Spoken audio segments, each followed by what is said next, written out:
A pandemia, olha só o gancho que eu vou fazer, hein? A pandemia seria um sinal de final dos tempos? Total. É? Ué, Jesus falou que haveriam sinais na natureza, Terremotos, terremotos, maremotos, maremotos, vulcões. vulcões. Os homens ficariam perplexos com o bramido do mar e com as ondas. Como é que fala dos homens, sabe? Falando das nações. No grego é etnos, de etnia. Ah, Não isso que... está falando de judeus. tá falando o mundo. O mundo das nações. Como é que você, num tempo em que não tinha televisão, que não tinha nada, você fica admirado com uma tsunami que acontece a 50 quilômetros de você? Aquela época não saberia, Não simplesmente. teria que ser num tempo em que tudo Futuro. pudesse ser visto. Inclusive tem um texto em Apocalipse, quando morrem duas testemunhas, a Bíblia diz que o mundo vai ficar feliz, trocar presentes por causa dos dois corpos que foram colocados em praça pública. O quê? É. Então isso não faz sentido que fosse naquele tempo. É. Teria que ser num tempo em que o mundo pudesse ver, não é? Então eu creio que isso vai acontecer, inclusive lá no Muro das Lamentações, né? Mas o mundo inteiro vai ver pela internet. Mas isso te dá medo, te dá esperança, porque o que a gente, pelo menos as minhas interpretações das revelações, são coisas trágicas, são coisas pesadas, né? É porque eu creio, em primeiro lugar, Você acha que vai ser arrebatada a igreja a antes? igreja vai ser arrebatada Então, antes. vamos colocar esse contexto. Eu não sei como você gostaria de... Posso chamar de você? Ah, claro. Eu não sei como você gostaria de colocar isso, se dá um contexto do que é o livro do Apocalipse e depois a gente entrar um pouco mais profundo. Olha, muita gente confunde. Eu primeiro queria dizer o seguinte: você não faz uma interpretação teológica ou hermenêutica baseada numa lógica humana. Lógica humana é o quê? Por exemplo, algumas pessoas falam para mim, mas os apóstolos sofreram. Por que a igreja agora não vai ser? Isso é uma lógica humana. É um a minha raciocínio. cabeça. Não faz sentido eles terem Entendi. sofrido e a gente não. Entendi. Você não pode falar isso com o texto bíblico. Você tem que ir para o texto bíblico e ver o que o texto fala. Então, quando você fala da grande tribulação, esse termo que fala de, você já sabe que são 7 anos. Da onde vem isso? Isso vem do livro de Daniel, capítulo 9, de 24 a 27. Quando Daniel está no final do período da Babilônia, que eles ficaram 70 anos lá, exilados, e Daniel, sabendo pelas profecias e a profecia de Jeremias que o exílio babilônico demoraria 70 anos, Daniel foi para lá com 19 anos de idade, era um menino, ele passou por 3 reis. E agora ele está lá com 89 anos, terminando 70 anos, ele faz um jejum de 21 dias. Para saber como é que ia ser a saída do povo de lá. Porque ele falou, Deus falou, o exílio vai acabar. Enquanto ele está orando, demora 21 dias e de repente aparece o anjo Gabriel. E o anjo Gabriel, ao invés de responder para ele só sobre a saída e a volta para Jerusalém, para a terra de Israel, ele conta toda a história da humanidade até o final dos tempos. Por que será que ele fez isso? Por quê? Porque o Daniel foi um profeta do fim. Entendeu? Ele é o primeiro profeta apocalíptico. Eu até vou fazer uma série de estudos de Daniel com paralelo em Apocalipse. Tem muitas coisas em comum. E dentre estas, ele começa a falar da saída da ordem, porque Ciro, né, o Ciro, o persa, o que ele fez para dominar a Babilônia? Os camaradas estavam uma semana enchendo a cara num banquete. O rio Eufrates tinha um braço que passava debaixo da Babilônia. A Babilônia era inexpugnável. Ela tinha 2 muralhas. A muralha exterior tinha mais ou menos uns 30 metros de altura. Era impossível. Prédio de 10 andares. E tinha a largura de mais ou menos 8 a 10 metros de largura. Nossa! Eles faziam corrida de biga lá em cima. Depois disso tinha um fosso, vinha uma segunda muralha também poderosa. Ou seja, era inexpugnável. Intransponível. Transponível. O que eles fizeram? Eles desviaram o curso do rio. Aí ficou o vão. Aí eles entraram. Pelo onde era o rio. E os camaradas estavam todos enchendo a cara, eles dominaram num dia. Quando eles chegaram, a Bíblia conta que Belsazar, né, que era o rei na época, estava lá usando os cálices do templo e enchendo a cara e coisa e tal. E ele viu na parede escrita Mene, Mene, Tekel, Parsim. E ele ficou maluco, chamou os sábios, falou: o que está escrito aí? Ninguém sabia, ele chama Daniel. E Daniel traduz aquilo. Pesado foste na balança e foste achado em falta. Hoje, o teu reino será tirado das suas mãos. Pesado foste Na balança e foste achado em falta. Hoje, o teu reino será arrancado das suas mãos. Quando Daniel está falando isso, entram os exércitos de Ciro. E mata todo mundo, e acaba a Babilônia ali. Só que Deus é tão tremendo que 150 anos antes, através do profeta Isaías, ele tinha chamado Ciro pelo nome. Chama de Ciro, o meu pastor. Nossa. Vai libertar o povo e abençoar o povo de Israel. Quando Daniel vem e fala aquilo para Ciro, ele fala: mas onde está isso? Aí Daniel mostra as escrituras. Aí o Ciro chega para Daniel e fala: o que você precisa para que o povo volte? Ele escreveu um decreto, ele devolveu utensílios, ele deu cartas nas províncias para que o povo voltasse. E o anjo Gabriel fala da saída da ordem, quer dizer, veja, o anjo já está avisando que ia ter a saída e que ia ter um decreto para sair. E ele começa a contar as 70 semanas. Tá. Só que a palavra semana ali, Shabua, ela tem a mesma raiz de Sheva, que é 7. Então, na verdade, não é 70 semanas de dias, 70 semanas de anos. Então, da saída até o final da 69ª, dá exatamente a data que Jesus morre. Porque ele diz que lá que vai ser cortado ungido e não será mais. E aí depois ele diz: e haverá mortes e destruições até o fim. É um hiato. Então, as 69 semanas de anos começaram com a ordem do Ciro do povo voltar para Jerusalém até a morte de Jesus. 70 anos. 69 anos. Semanas de anos, 69 vezes 7, dá 483 anos. Ah, tá. Você faz as contas, você sabe o dia. Eu tenho no meu canal do YouTube um estudo que você mostra o dia em que Jesus vai morrer, né? Então, Vilela, aí vem o hiato, que é o período da igreja. Mas vamos pensar assim, então. Deixa eu os anjos, eles têm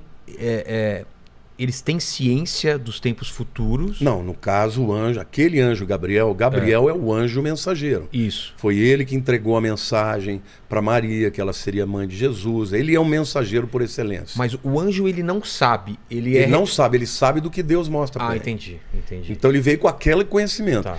E aí, o que ele diz?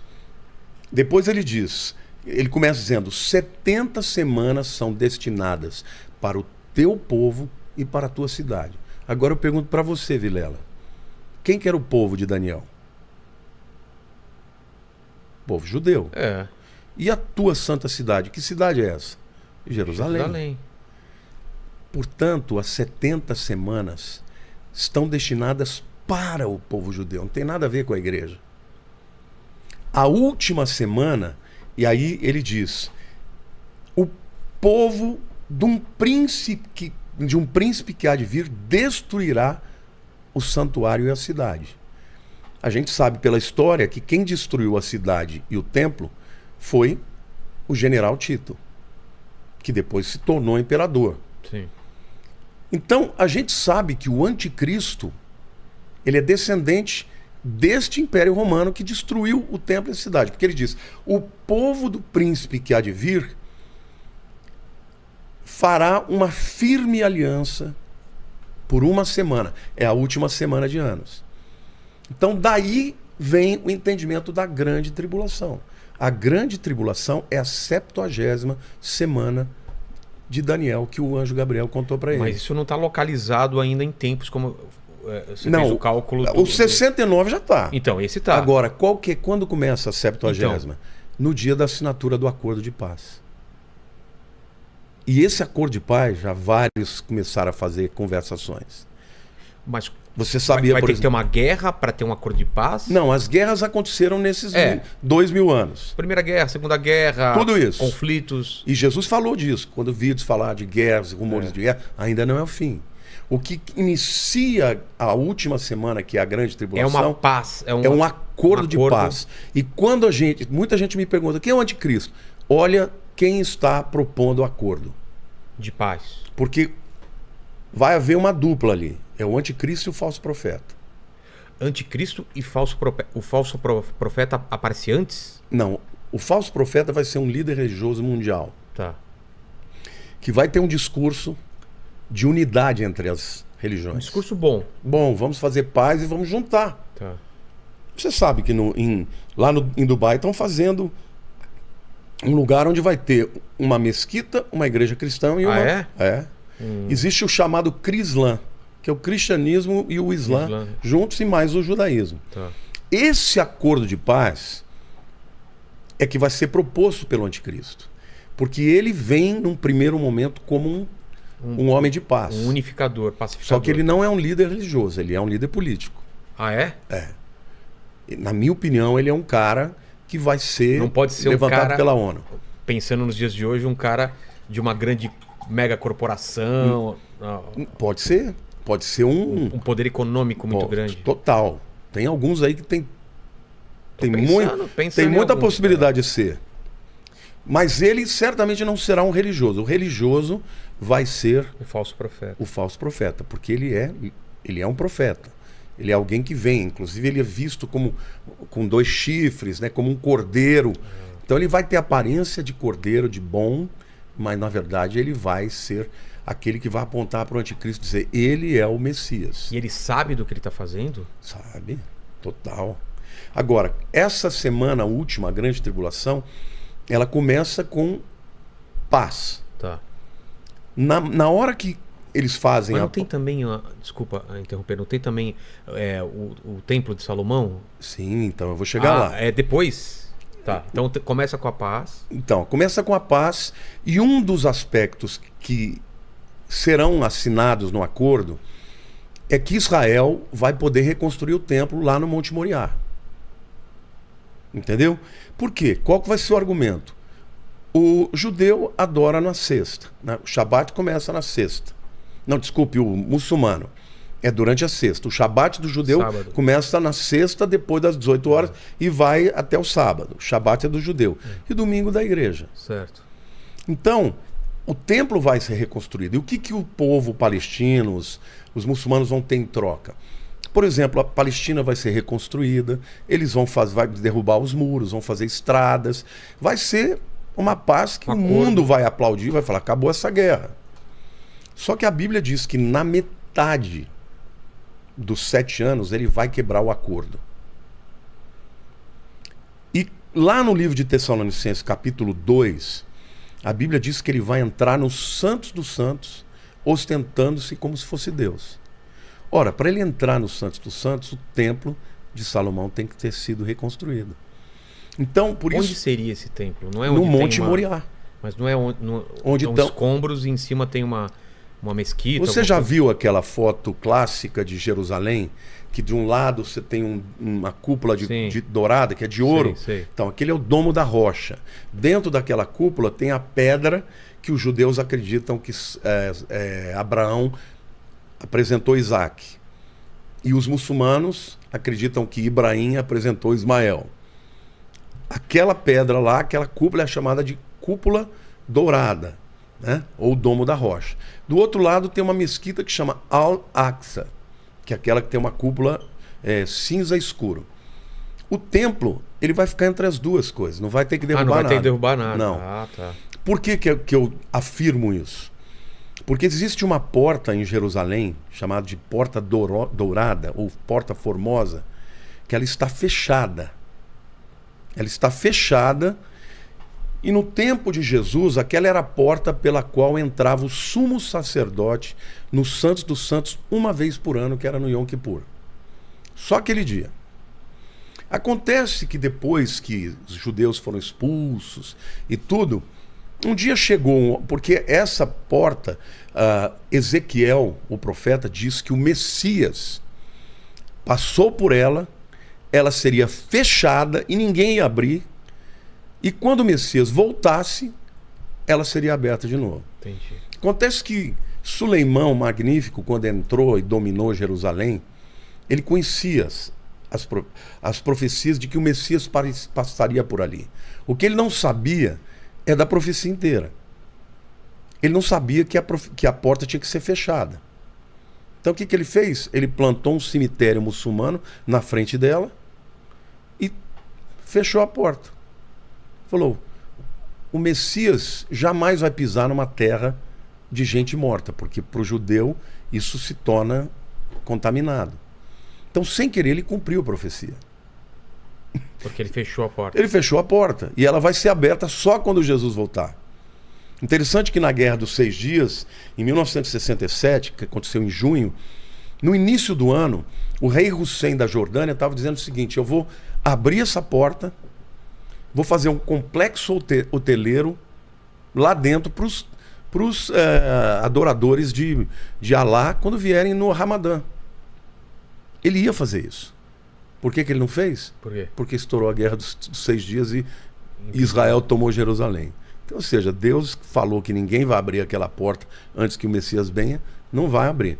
Agora, eu contei tudo isso para você saber o histórico, mas para te dizer por que eu não acho que vai ter que derrubar nada. Tá. Porque quem estava no Monte das Oliveiras enxergava o templo através daquela porta. Então aquela porta ela tem que estar diretamente alinhada ao templo.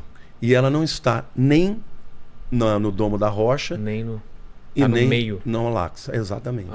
Então, o acordo de paz não vai ter que derrubar nada. Eles só vão permitir que os judeus construam um templo lá. E hoje existe um instituto em Jerusalém que chama Instituto do Templo, que tem todos os utensílios, tudo, a menorá de ouro. As medidas de como... Perfeito, como era antes. Só falta a arca. E aí? Onde está essa arca? A arca, alguns acreditam que vai ter que ser construída. Alguns acreditam que está na Etiópia, que é aquele... Por quê? Porque a rainha de Sabá, que teve um caso de amor com Salomão, percebeu que ele estava se desviando da palavra, e realmente ele se desviou, né? Ele foi se envolver com deuses e com outras coisas, por causa das muitas mulheres, né? E então que ela teria levado embora a arca. E realmente existe um lugar lá na Etiópia que você tem homens que guardam aquele lugar de pai para filho e daí por diante. Mas tem uma outra possibilidade, até está no YouTube, depois se você quiser procurar. Há um grande arqueólogo adventista chamado Ron Wyatt. Esse camarada tem vídeos, ele fala que ele encontrou a Arca da Aliança. Ele estava fazendo uma escavação ali em Jerusalém, na área do Gólgota. O Gólgota é aquele lugar da caveira, né? Você já viu lá? Já foi em Jerusalém? Tem que ir, cara. Tenho que ir, já. Tem que ir. É demais. Quero muito ir para lá. Você chega lá, você fala, você sabe o que foi ali. Porque Gólgota significa lugar da caveira. Você chega lá, você vê a caveira. É impressionante. Aí, porque durante muitos anos os católicos acreditavam que o lugar onde Jesus tinha morrido ficava onde hoje é o Santo Sepulcro. Só que lá você não vê nada, não tem nada. Um dia tinha um inglês que estava hospedado no hotel em Jerusalém, que ficava na porta do muro. E ele, olhando pela janela, ele viu aquela caveira. Ele falou, pera lá, a Bíblia fala sobre o Gólgota, lugar da caveira. Então, se ali é o lugar da caveira, ali deve ter um jardim onde Jesus foi enterrado. E ele foi ali, chamou as pessoas, pediu permissão e começou a escavar. E ele encontrou o lugar do jardim. Por quê? Porque tinha uma grande cisterna para mais de 40 mil litros, porque Israel não chove todo o tempo. Então tinha que armazenar água no tempo de chuva para poder manter. E eles não podiam mais enterrá-lo. Então ele teve que ser enterrado num lugar próximo. E José de Arimateia, junto com Nicodemos, foram lá tirar Jesus e enterraram ali. E ali, além da cisterna, de todos os elementos, né, físicos de um jardim, eles encontraram o túmulo que ninguém tinha usado, que era o túmulo vazio de Jesus. Então hoje, quando a gente vai a Jerusalém, a gente vai nesse lugar que é chamado de Jardim da Tumba, né? Ou do túmulo, que fica ao lado exatamente do Gólgota, que é o lugar da caveira. Mas isso, para te responder, às vezes eu dou umas voltas, mas Não, isso vamos. tem que... Para você entender o que o Ron White falou. Ele estava escavando ali. Porque ele dizia que ele acreditava que Jesus teria sido crucificado ali e que deveria ter alguma evidência da arca. Por quê? Por quê? Porque aonde que no dia do Yom Kippur, que era um dia por ano, tá? O sumo sacerdote, ele pegava sacrifícios de animais, de bodes, de touros, e ele ia até os Santos dos Santos.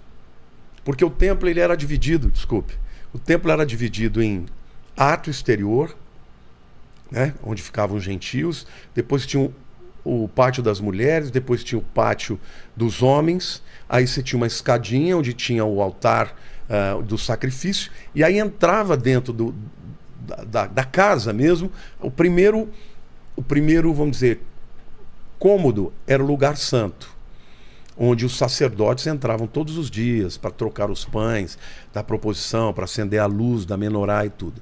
Mas aí tinha um véu pesado e lá dentro tinha os Santos dos Santos. Então, tinha o altar, uma parte que era o santo. Lugar santo. Lugar santo, e o santo do santo era o lugar mais santo. Mais santo, mais interior. E somente o sumo sacerdote podia entrar, e não era qualquer dia, era uma vez por ano. Eles tinham tanta convicção de se alguém entrasse sem estar purificado morreria, que o sumo sacerdote ele entrava com uma corda. Para alguém puxar ele. Se ele morresse. E ele tinha um monte de sinetes, né, na orla dos vestidos dele, porque eles ouviam o barulho. Tlim, tlim, tlim, tlim, tlim. Se parou... Foi alvejado. Eles puxavam, porque eles não podiam entrar. Bom, estou dizendo isso para te explicar que quando o indivíduo estava lá no Monte das Oliveiras, ele via até lá. E quando Jesus morreu na cruz, o véu do templo foi rasgado e dava para ser visto. Agora, o Ron White... Rasgado literalmente. Rasgado de cima a baixo. Porque hoje todos nós podemos entrar nos Santos dos Santos através do sangue de Jesus, como diz Hebreus, né? Temos, pois, intrepidez para entrar nos Santos dos Santos pelo novo e vivo caminho que é o sangue de Jesus. Isto é, pelo véu que é o seu corpo. Então, Jesus foi rasgado e o seu sangue foi derramado para que nós pudéssemos ir até os Santos dos Santos. Tudo isso pode explicar o quê? Que o sumo sacerdote, ele ia até lá dentro e botava o sangue na tampa da arca, que é chamada de propiciatório. Que então, sangue? O sangue dele? O sangue não, o sangue dos bodes, tá. Porque tinha o bode expiatório, tinha o bode sacrificial e tinha também os touros, né? Ele ia lá, derramava o sangue na tampa. Quando Romanos fala de propiciação, está falando desse propiciatório. Era jogar o sangue, aspergia no pé, tudo. Porque quando Deus olhava, ele não via os elementos, que isso é uma coisa que a gente pode falar depois, mas eu não quero deixar de responder sobre a questão da arca. Então o Ron White dizia o seguinte: se o sangue do animal era depositado na tampa da arca para expiação, eu acredito que o sangue de Jesus, quando morreu na cruz, ele penetrou a terra e ele caiu na tampa da arca. Então ele foi cavando, ele pediu permissão, isso está no YouTube, ele pediu permissão de escavar. Onde seria debaixo do Gólgota. E ele foi baixando, até que ele encontrou um lugar como se fosse um lugar onde tinha uma marca, como se fosse algum lugar onde você tivesse uma marca onde você pudesse colocar uma cruz, firmar uma cruz. Sei. E aí ele continuou indo mais fundo. E ele disse que quando ele foi até o mais fundo, ele encontrou a Arca da Aliança. E cadê? Então, o que aconteceu? Ele estava usando alguns trabalhadores que não eram cristãos e nem judeus. E um dos trabalhadores saiu gritando, apavorado, como se tivesse visto alguma coisa terrível. E isso causou uma certa celeuma que o governo de Israel proibiu, ele teve que sair de lá. Mas ele fala, e eu acredito que ele fala chorando. Ele fala, eu vi a Arca da Aliança. O sangue de Jesus caiu sobre a Arca da Aliança. Não foi só sobre a terra. E nunca ninguém mais escavou? Tá fechado lá. Ninguém mais escavou. Mas existe algum impedimento de... Não, o governo de Israel proibiu. Então, Por que você acha que acontece isso? Então, alguns acreditam que o rabinato já sabe que a arca está lá, mas eles estão esperando construir o templo para trazer. Entendeu? Outros dizem que que está na Etiópia, e outros até afirmam que quem levou foi Nabucodonosor e que nunca voltou. E que eles vão ter que fazer uma nova arca como fizeram todos os outros. Eu não sei se por romantismo, eu gosto de acreditar. Que está lá debaixo da Gólgota. Procura lá depois, vou ver. Ron Wyatt, te mando. É lindo, é assim, o vídeo a imagem não é bonita, porque é muito antigo, mas Mas qual é o simbolismo da Arca da Aliança?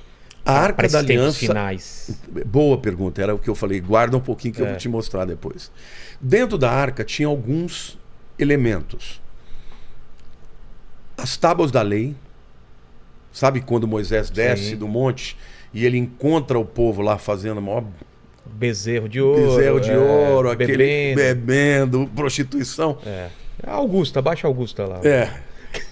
O que ele fez? Ele quebrou. Ele quebrou as tábuas? Jogou no chão. Aquelas primeiras foi Deus que escreveu com o dedo dele.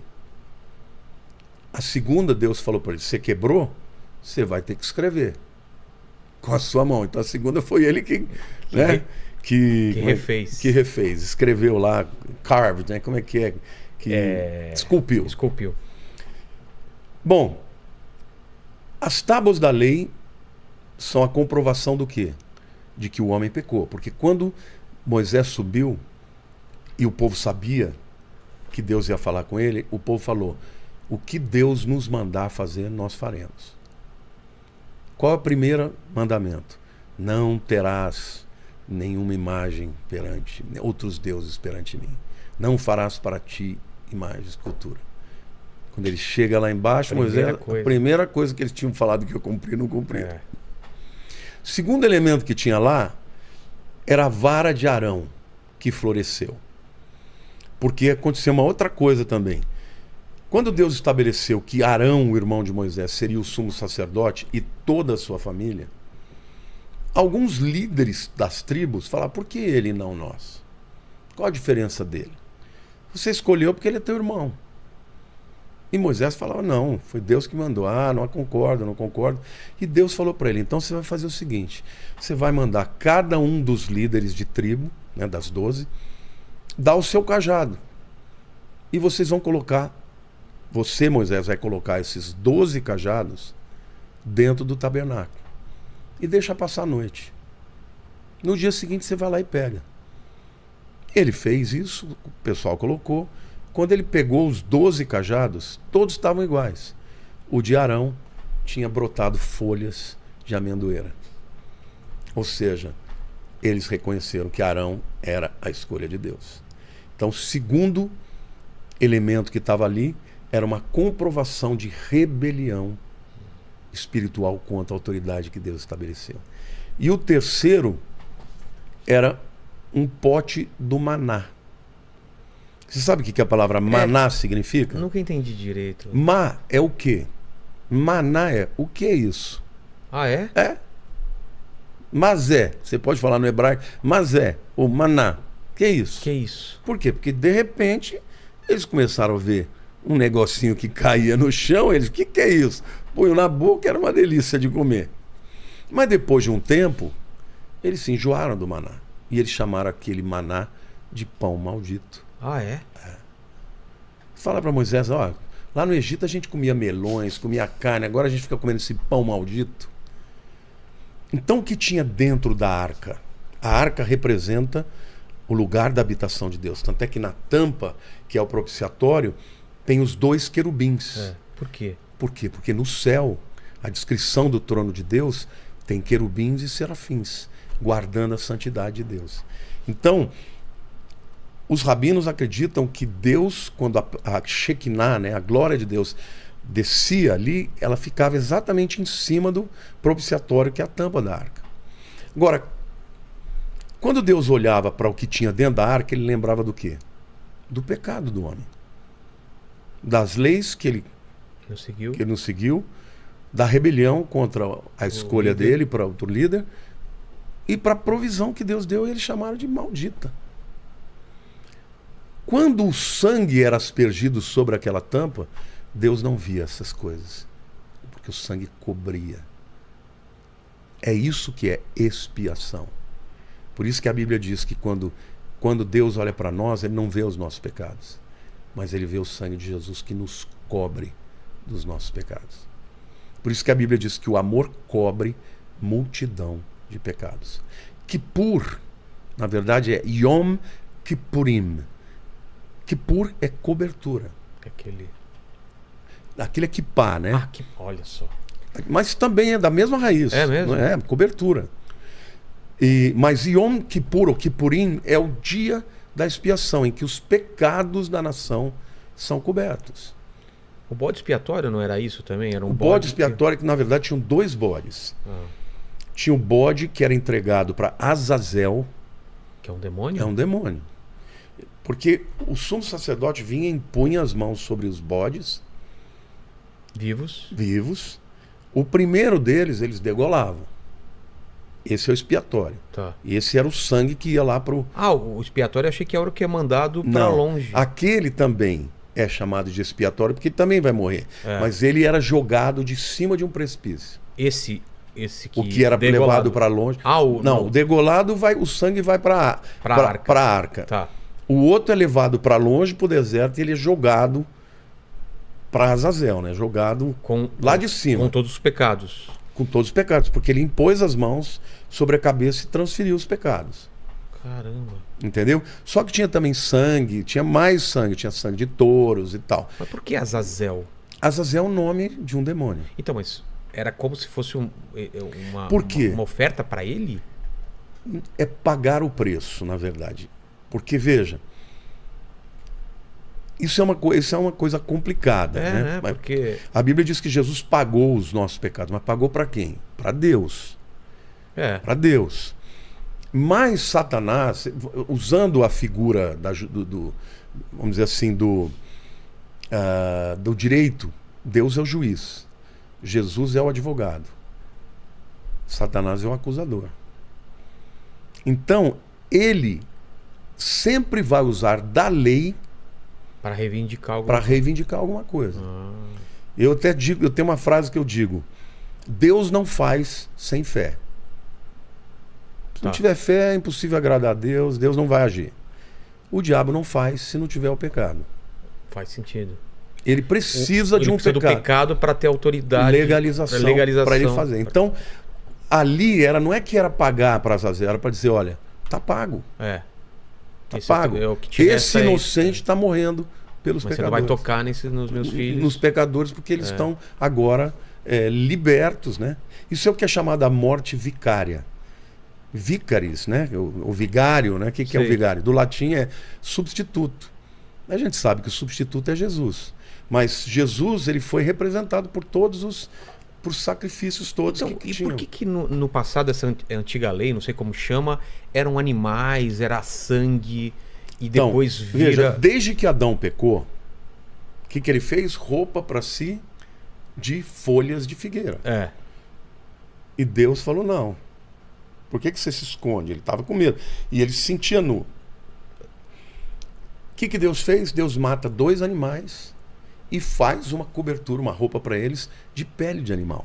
Ali é a primeira evidência de que, para que houvesse o perdão, o sangue de um inocente tinha que ser derramado. E o que cobriu os dois foi a pele de um inocente que morreu. Ali é a primeira profecia de Jesus. Depois, quando Caim e Abel vão fazer as suas ofertas, ali tem 2 aspectos: o aspecto temporal e o aspecto de que um ofereceu o fruto do seu trabalho. O texto de Gênesis 4 fala que no final de um tempo veio Caim e ofereceu do fruto da terra. Isso representa a salvação pelas obras. Ele que plantou, ele que colheu. Abel. E aí fala que Abel ofertou a primícia do seu rebanho. Ou seja, Abel sacrificou o primeiro cordeiro que nasceu do rebanho dele. Então, primeiro, Abel nasceu, ele já foi, entregou e sacrificou. Então fala de tempo, de dar primazia, de dar maior importância. Caim não, foi no final de um tempo. Era como se ele tivesse feito tudo que ele tinha que fazer. Bom, tem que dar uma oferta lá para Deus, então. E a Bíblia diz que Deus não aceitou a oferta de Caim, mas aceitou a de Abel. E a teologia diz que é tanto pela questão temporal, um valorizou muito, porque deu o primeiro lugar, mas principalmente pela questão de que Abel trouxe um sacrifício de sangue. Daí dá para a gente ter uma inferência que, na verdade, Deus orientou para Adão e Eva. Quando vocês forem fazer a oferta de sacrifício, e os rabinos dizem que o tempo certo era exatamente o tempo do Yom Kippur. Entendeu? Então, Entendi. todo ano, naquela época, eles tinham que trazer um animal inocente para derramar sangue. Mas por quê? É tipo uma regra criada pelo próprio Deus? É uma metáfora. É uma metáfora Porque a Bíblia pro diz ser humano entender alguma coisa? Porque a vida está no sangue. É uma vida por uma vida. Entendi. Romanos diz, assim como por um só homem entrou o pecado no mundo e pelo pecado a morte, assim também pelo sacrifício de um justo veio a vida eterna para todos. Jesus é o justo que nunca pecou, que assumiu a condenação de todos os pecadores, mas ele teve que derramar o seu sangue, porque sem vida, sem sangue não tem vida. Como é que você respira? Como é que é o processo respiratório? Você respira por aqui e vai para onde? Para os teus pulmões. E o pulmão tem uma troca gasosa com o coração. Por isso que o indivíduo que passa a ter problemas sérios, de, por exemplo, enfisema, problemas pulmonares, ele vira cardíaco. Porque uma coisa está ligada à outra. Então, o sangue é o portador da vida, porque é o oxigênio que vai para o corpo todo. E quando Deus fala isso, ele está literalmente dizendo, porque o salário do pecado é a morte. Quando Adão, Deus falou, o dia que você comer do fruto, você vai morrer. Ele não morreu fisicamente, mas ele morreu espiritualmente. Ele era eterno até então? Ele era ele eterno. não morria? Não morreria. Porque ele tinha acesso à árvore do fruto da vida. Esse paraíso se localizava nesse mundo natural que a gente vive hoje? Fisicamente outra dimensão. Ou era não, era terra. Céu, Era terra. Era terra mesmo. Eu estou te dando aqui uma interpretação rabínica, porque eu já comprei um monte de livros em Israel, dos rabinos mesmo, né? Tá. Eles dizem o seguinte, que o Éden, o lugar onde aconteceu isso, foi o mesmo lugar onde aconteceu o sacrifício de Isaac. É? Como é que a gente sabe? Quais são os limites do Éden? O Tigres e o Eufrates. O Gizom e o Pishon. O Tigres e o Eufrates, nós sabemos onde está. Está na Babilônia, está lá no Iraque. Mas o Pishon e o Pison, ninguém sabe qual que é. E o Gihon. Ninguém sabe. Então, alguns afirmam que vai desde o Iraque até a região do Egito, onde está o Nilo, que poderia ser um deles. Agora, para os rabinos, o mundo foi criado ali no Monte Moriá. Aquele lugar, os judeus até têm uma frase que eles dizem assim, Israel é o centro do mundo. Jerusalém é o centro de Israel. O Monte do Templo é o centro de Jerusalém. Os Santos dos Santos é o centro do Monte do Templo. Então, para eles, os Santos dos Santos está ali onde é o Domo da Rocha, onde tem aquela pedra. Entendi. Então, eles acham que o mundo foi criado ali e que o Éden é ali. Isso era é uma outra vegetação, outro tipo de... Não, totalmente. Tudo totalmente diferente. Outra coisa. Agora, isso é uma conjectura. Claro. A gente sabe que o Jardim do Éden, muito provavelmente, realmente está em todo esse território. Por quê? Porque menciona o Tigre e o Eufrates. Então, o limite norte é a Babilônia, onde está o Iraque hoje. Agora, o limite sul, ninguém sabe. Agora, onde aconteceu a queda e onde estava o Éden, é por ali. Entendeu? O centro do mundo, né? Mas uma coisa que eu nunca entendi é assim: tava Adão e Eva no paraíso, e existia vida fora de lá? Existiam outros seres humanos? Não, seres humanos não. Não? Não, eu tenho uma... Não sou eu, na verdade, né? Eu li muito, e existe uma teoria entre alguns teólogos que é chamada de The Gap Theory, a teoria do abismo. O versículo 1 de Gênesis 1, no princípio criou Deus os céus e a terra. No hebraico, Bereshit bara Elohim et hashamayim ve'et haaretz. O versículo 2 diz, e a terra era sem forma e vazia. Essa é uma má tradução. A tradução verdadeira e correta é, e a terra transformou-se em um caos. Espera lá. Aí no versículo 3, disse Deus, haja luz, e houve luz. Deus começa a criar tudo de novo. O verbo bará, que é criar, é um verbo que significa criar do nada. Todas as outras vezes que aparece, não aparece mais bará, mas aparece assá, que é fazer. Essa mesa aqui, ela foi feita de quê? Madeira. Madeira. Ela não foi criada. Ela foi feita. Essa é a diferença. Então, como que pode ser? Se Deus cria, como que no versículo 1 Deus criou tudo e no versículo 2 virou um caos? É aí que os teólogos afirmam que houve a rebelião de Lúcifer. Nesse espaço entre o 2 e o 3. Entre 1 e o 3. Tá, entre a criação de tudo e a segunda criação, que é a criação onde houve Adão e Eva. Por isso que os dinossauros, eles não estão na criação de Adão. Eles são da primeira criação. Então teve a criação, não se sabe quanto tempo passou, e nesse meio tempo teve a queda. Teve a queda e um terço do céu caiu com Lúcifer. Exatamente. E aí depois Deus começa de novo.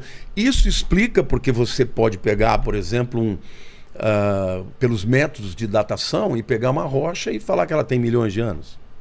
Tá nesse gap. Porque ele foi criado há milhões de anos atrás. Mas a criação de Adão, essa não. Essa tem por volta de 8.000 anos. Entendi. Entendeu? Mas entre o versículo 1 e o versículo 3, teve algo que tornou um caos. Então, literalmente, quando Lúcifer entrou em guerra com Deus, houve um cataclisma. Mas aí é conjectura também. Você imagina que não havia a ideia de criar o homem, que os anjos eram a criação... Não. O homem sempre foi... sempre fez parte do plano. O homem plano. É o coração.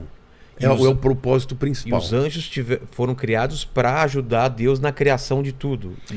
Os anjos não ajudavam a criar, mas a Bíblia diz que eles contemplavam Deus e cantavam. Eles não ajudavam nessa... Não.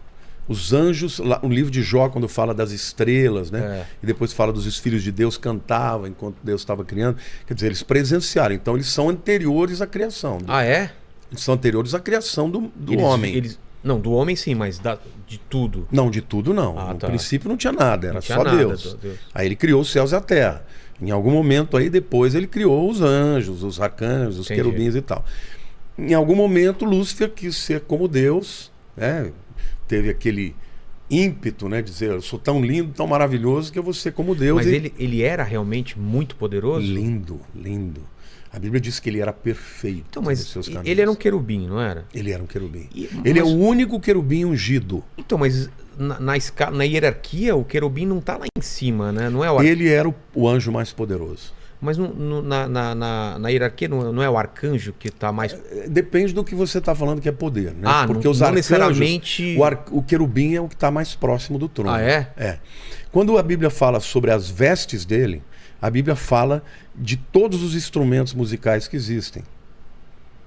Fala de instrumentos de sopro, instrumentos de corda, de percussão. Alguns chegam a afirmar que a música foi criada para Lúcifer levar os outros à adoração. Os outros anjos à adoração de Deus. O Lúcifer era tão extraordinário que ele tinha...